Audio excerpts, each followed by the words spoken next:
of us Penny were. was, I think. I was not there that day. They had a lot of influencers coming on that too. It was the day after you wrapped. Oh yeah, I was Literally the day after. I was probably sleeping.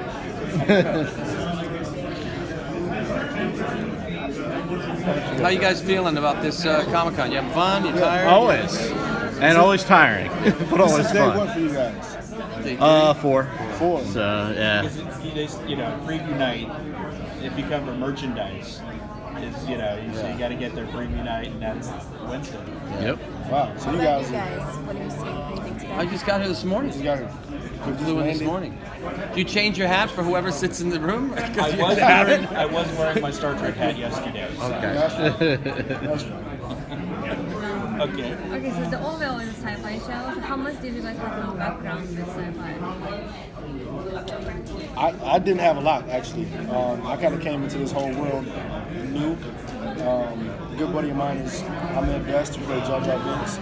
So I called him the day I got this role, and I was like, "Hey man, can you help me out with this?" And he sort of showed me the ropes and gave me a couple heads up about what to expect. But other than that, I just came in as an actor, just ready to do my job and try to be great. I loved science fiction. My dad, we watched all the movies when I was a kid, and not so much Star Trek. Star Trek movies, I wasn't really into the television show, just because my parents didn't watch it.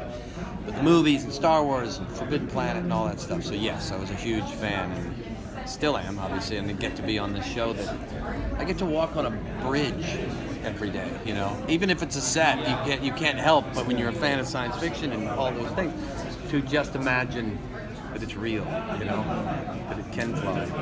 Now, the show is obviously this mix of sci-fi and drama and comedy, but you two guys are probably, a lot of the comedy's reliant on you, perhaps, or do you ever feel responsible for holding up that end of the show?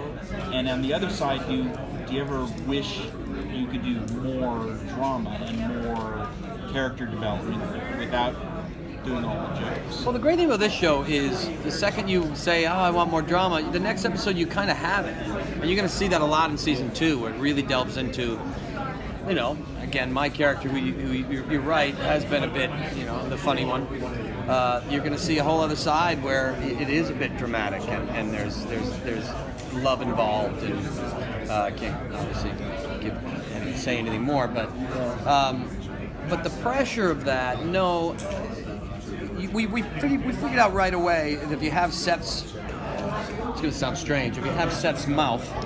But when you read a line, when Seth's kissing I know what you mean. when Seth's kissing you on the lips, It is just go. no, when you read a line and you know how he wants it to be said because you've known him a long time, and it works one time. All it has to work is one time. If it doesn't, he won't write it for you again. And he writes the way, from the ellipses to the periods. To Oh yeah, all the he punctuation. stutters the whole thing with the line. That's pretty cool. So I feel really confident That about doesn't it. allow for a lot of improvisation on set. It does as well, because what also Seth wants, and he loves being surprised at something he didn't think of. And if you're not doing it the way he wants, he will say, "Hey, this guy, try this. Try it this way." And I'm like, "You mean the way you wrote it?" "Yes, I will do that." And then other than that, he stands back and lets you do what you can do if you're bringing something to it. So there's improvisation a lot. In the first season, you guys have both played supporting characters, and I'm sure that'll continue to a degree. But will you have episodes in the second season where you're really kind of the start of the show? I'm doing one right now. It's very good. I'm doing one right now that I, like I said over there, if I had one drink, I'd tell you the whole story, because to me, one of the greatest stories within a science fiction show. I have bourbon in my backpack. Personal, that I've ever read. It's just really neat, and it involves a simulator. And Gordon it's all about my character, and I'm very happy to do that because it's you can't just in this show. Seth isn't going to take a character and just inject them into any action thing. Like Kelly does the action stuff, and Bordas does the action stuff. Gordon's just not going to do that to give him an episode. You got to write for him what allows an entire episode for him, and Seth just knows how to do that. And same with John. Yeah, and so now I got the promotion in season 1. So the funny thing about that is sort of that rank, but you still want to be. You know, I miss my buddy on the bridge sometimes. You know, but I have the whole engineering department I have to sort of head up, and there are moments where I ride that line of being the lieutenant commander, and also I just want to go get a beer with Gordon in the mess hall and just complain about everything happening in engineering. So We do that. yeah, we do that anyway. Right? Yeah. We do that in real life. Do it in real life. We're gonna go and complain about all you guys later. Personality, your role going to change a little bit because of the fact that you're pretty much a genius now. You know what it is? It's more so for John. He always knew. So season 1, halfway through, he knew he was smart. He just was playing his position. But then once everybody else found out and he got the promotion, you have to sort of step into that light now. But he's still the same sort of fun-loving, sort of jokester guy. It's just he's got another stripe on his badge now, and he's got responsibilities.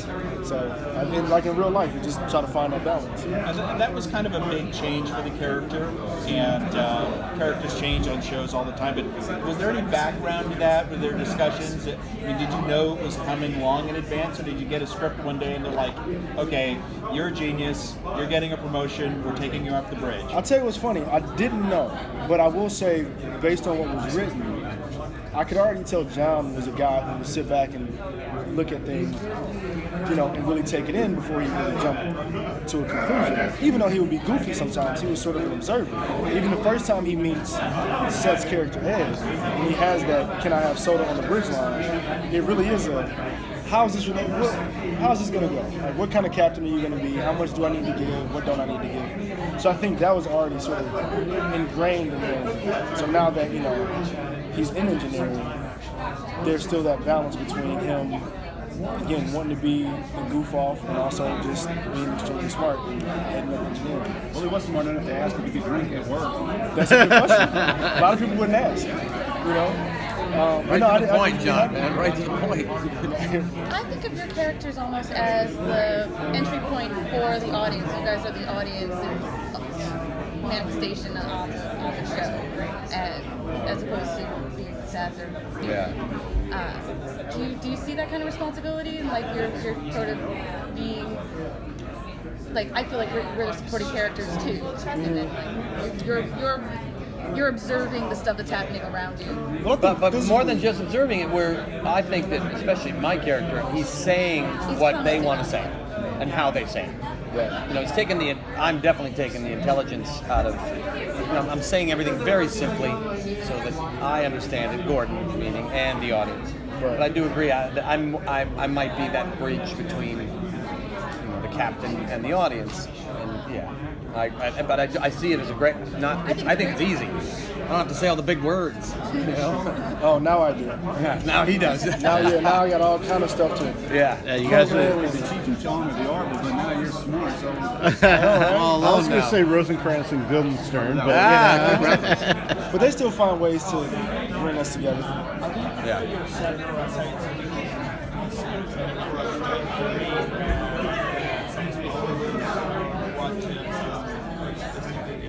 Well, I think for me, as an actor, I think the first thing you have to do, no matter what you do, whether it's comedy, drama, science fiction, horror, I think it's got to be real.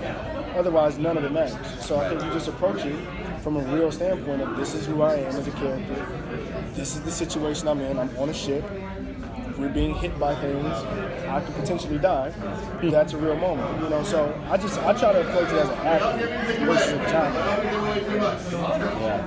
That was good, huh? There's nothing you can do with that. Just, hey, I'm leaving. what he said. well, yeah. I have a fun question. So I love the simulator on the show. That's one of my favorite things. Like, what are you going to do next? If you guys had one of these in real life, what would you want to use it for? I would definitely be the starting point guard on the Lakers. That's a great answer, because mine was similar. I'd be Wayne Gretzky. Like, I'd have that. Yeah. I'd be a hockey superstar. Yeah, it'd be that. You thought we were going to say, like, sex, didn't you? Something about sex. You still want fantasy fulfillment. You could learn it educational.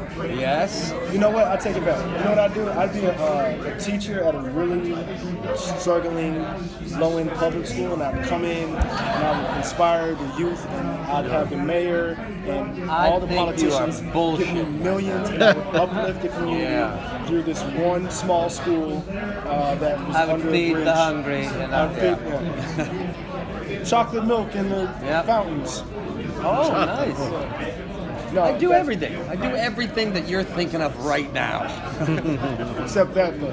Except that when one thing, get it out of your head. That's Right now, I illegal. see what you're thinking. That's illegal. That's so good. Thanks, guys.